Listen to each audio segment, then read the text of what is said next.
बच्चा जी देखिए क्या बोला इसने, a ray of light passing through an equilateral prism. बच्चे इक्विलेटरल प्रिज्म कौन सा होता है, सबसे पहले बताइए। इक्विलेटर ट्रायंगल क्या है, जिनके तीनों एंगल क्या हो, बराबर हो। तो इक्विलेटर प्रिज्म भी क्या होगा, जिनके तीनों एजेस का जो एंगल है वो क्या है, बराबर है। तो बराबर कितना होगा, 60 डिग्री। ये भी 60 डिग्री और ये भी 60 डिग्री। ये ए है, ये बी है और ये क्या है, सी है। समझ में आया, ये इक्विलेटर प्रिज्म है। रिफ्रैक्टिव इंडेक्स कितना गिवन दिया है इसका, रिफ्रैक्टिव इंडेक्स गिवन दिया है इज इक्वल टू 1.5। ध्यान से समझना बच्चे, रिफ्रैक्टिव इंडेक्स कितना गिवन दिया है, 1.5 गिवन दिया है।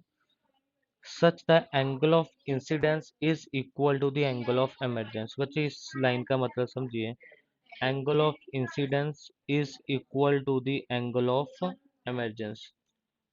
इसका मतलब समझिए बच्चे ध्यान से, angle of incidence is equal to angle of emergence का क्या मतलब है बच्चे देखिए।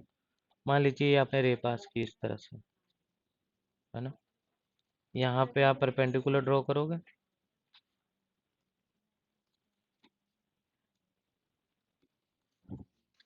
है ना। ये पास हुई,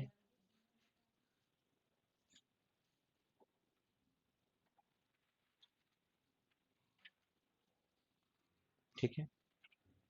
और इस तरह से क्या हो गया, ये ऐसे ही पढ़ा था बच्चे, याद है नहीं याद है आपको।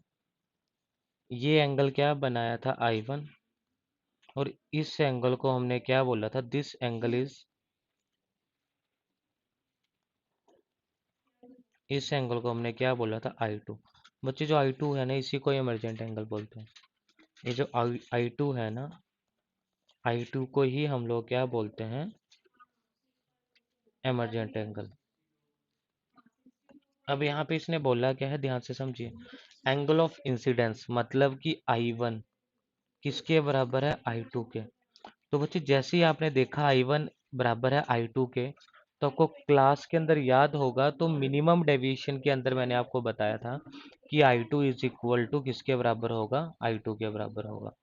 I1 किसके बराबर होगा, याद है बच्चे, नहीं याद है, ये लिखवाया था I1 is equal to I2 is equal to I। किसका केस है, मिनिमम डेविएशन का केस है। आया समझ में या नहीं आया, क्लियर है। तो बच्चे मिनिमम डेविएशन के अंदर जो हमने अब डेल्टा निकाला था, डेल्टा आपके पास क्या है, हाँ, and it is equal to. तो इसने क्या बोला है, जो आई है वो किसके बराबर है, ध्यान से समझना बच्चे इस लाइन को। आई जो है वो किसके बराबर है, 3/4 of angle of prism. 3/4 of angle of prism. I क्या है, एंगल ऑफ प्रिज्म आपके पास कितना है बच्चे, ए। ए है आपके पास 60 डिग्री।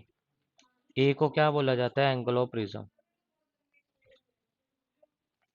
ए को क्या बोला जाता है, एंगल ऑफ प्रिज्म।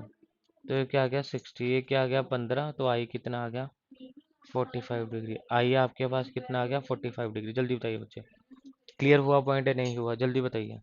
आई आपके पास कितना आ गया, इज इक्वल टू 45 डिग्री। आपको angle of deviation find out करना है, मतलब it means we have to find out the value of delta. आपको डेल्टा फाइंड आउट करना है, और डेल्टा फाइंड आउट करने के बच्चे हमने दो फॉर्मूले देखे थे। करें आगे कंटिन्यू बच्चे, समझ में आया। डेल्टा फाइंड आउट करने के हमारे पास दो फॉर्मूले हैं, दोनों फॉर्मूले देख लीजिए। दोनों से सॉल्व करते हैं बच्चे। पहले तो आपके पास डेल्टा क्या है, delta is equal to I1 plus I2 minus A, यही है। तो यहाँ पे देखिए, delta is equal to I1 कितना गिवन दिया है 45, I2 कितना है 45, ए कितना है 60। तो डेल्टा कितना है 90 माइनस 60, और डेल्टा आपके पास कितना आ गया 30 डिग्री। तो बच्चे यहाँ पे जो आपके पास एंगल ऑफ डेविएशन पूछा है, तो एंगल ऑफ डेविएशन कितना आ गया,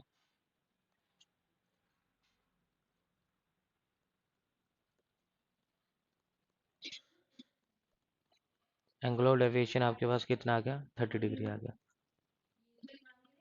क्लियर हुआ, ठीक है। अब बच्चे दूसरा फॉर्मूला क्या है, और हमने क्या किया है, delta is equal to mu minus 1 into A. बच्चे नोट्स देखिए, फॉर्मूला लिखा है हमने, नहीं लिखा है। Delta is equal to mu minus 1 into A. यहाँ पे म्यू कितना है, म्यू इज इक्वल टू 1.5 बच्चे हमें गिवन दिया है, म्यू 1.5 हमें क्या गिवन दिया है, गिवन दिया है बच्चे म्यू इज इक्वल टू 1.5। तो बाकी इस वैल्यू पुट करता हूँ तो डेल्टा आपके पास कितना आ जाएगा, इज इक्वल टू म्यू की वैल्यू 1.5 माइनस 1, ए की वैल्यू कितनी आ जाएगी 60। तो डेल्टा आपके पास कितना आ गया 0.5 इंटू 60। तो डेल्टा आपके पास कितना आ गया 30 डिग्री। बच्चे मर्जी आपकी है, आप इससे करो या इससे करो, जो आपको सही लग रहा है उससे आप सॉल्व कर लीजिए। क्लियर हुआ पॉइंट है नहीं हुआ, जल्दी बताइए। पॉइंट क्लियर हुआ है नहीं हुआ। डेल्टा इज इक्वल टू किसके बराबर आ गया, delta is equal to 30 degree.